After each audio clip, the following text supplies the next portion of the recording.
Hello dear nursing aspirant, welcome to nurses diary.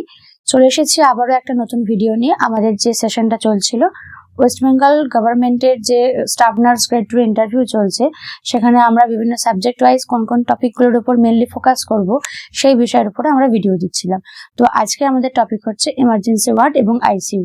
So let's start and keep watch. First topic যেটা বলবো তোমরা অবশ্যই focus করবে, সেটা হচ্ছে শকের বিভিন্ন টাইপস আছে, ডেফিনেশন আর ম্যানেজমেন্ট। এগুলোকে তোমরা পড়বে অ্যাজ আ নার্সিং পার্সোনাল। তুমি কিভাবে একটা শক পেশেন্ট, সেটা অ্যানাফাইলেকটিক শক হোক বা হেমারেজিক শক হোক বা এনিথিং এলস, যেটাই হোক, তুমি কিভাবে তাকে ম্যানেজমেন্ট দেবে সেটা তোমাকে অবশ্যই কিন্তু পড়ে যেতে হবে। পরে যেটা পড়বে সেটা হচ্ছে বার্ন পেশেন্টের যেটা পড়বে সেটা হচ্ছে যে কিভাবে কতটা পার্সেন্টেজ বার্ন হয়েছে সেটা ক্যালকুলেশন করতে হবে, কিভাবে কি করবে, তার জন্য কোন মেথড ফলো করবে। বা তার সঙ্গে যেটা অবশ্যই তোমরা বলবে সেটা ফ্লুইড ক্যালকুলেশনটা কিছু না হলেও তোমাকে হয়তো মুখে জিজ্ঞাসা করলো ফর্মুলাটা কি, ওখানে তো তোমাকে কোয়েশ্চেন দিয়ে দিতে পারবে না যে এত বার্ন হয়েছে এত ক্যালকুলেশন করে বলো, সেটা পসিবল নয় ইন্টারভিউতে।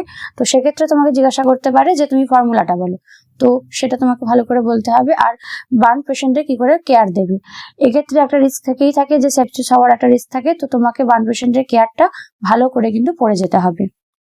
পরে যেটা বলবো সেটা হচ্ছে আরটিএ পেশেন্টের ম্যানেজমেন্ট।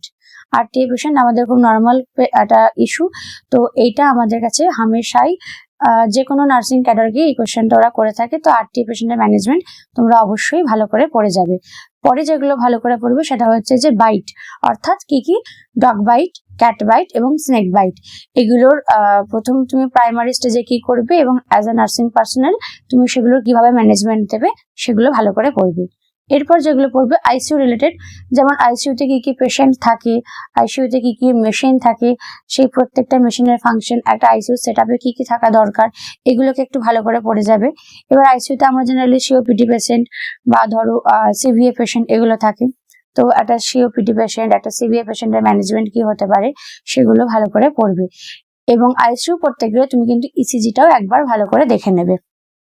এরপর যেটা পড়তে হবে, ব্লিডিং হয়েছে ধরো কোনো পেশেন্টের, তো ব্লিডিং কন্ট্রোল কি করে করবে, এটা কিন্তু খুব জেনারেলি একটা নর্মাল কোয়েশ্চেন তোমাদেরকে ধরা হয়। তারপর যেটা পড়বে সেটা হচ্ছে যে ভেন্টিলেশনে কি কি থাকে, একটা ভেন্টিলেশন মেশিনের মধ্যে কি কি থাকে ফিচার্স, এবং তার মধ্যে প্রত্যেকটা ফিচার্সের কি কি ইম্পর্টেন্স সেগুলোকে একটু ভালো করে পড়ে যেতে হবে। মোটামুটি এইগুলো পড়ে গেলেই একটা এমার্জেন্সি আইসিইউ রিলেটেড কোয়েশ্চেন তোমাদের কিন্তু কভার হয়ে যাবে।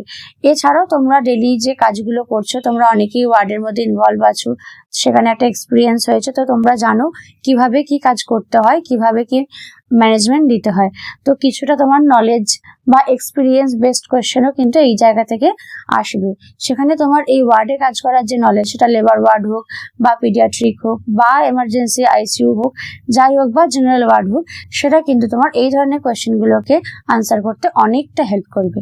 তো আজকের ভিডিওটা এতটুকুই ছিল।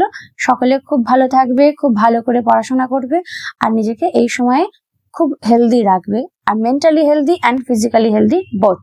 চলো আজকের ভিডিওটা এখানেই শেষ করলাম। যদি আমার ভিডিওটা ভালো লেগে থাকে তো অবশ্যই একটা লাইক, কমেন্ট আর সাবস্ক্রাইব করে দিও। Thank you.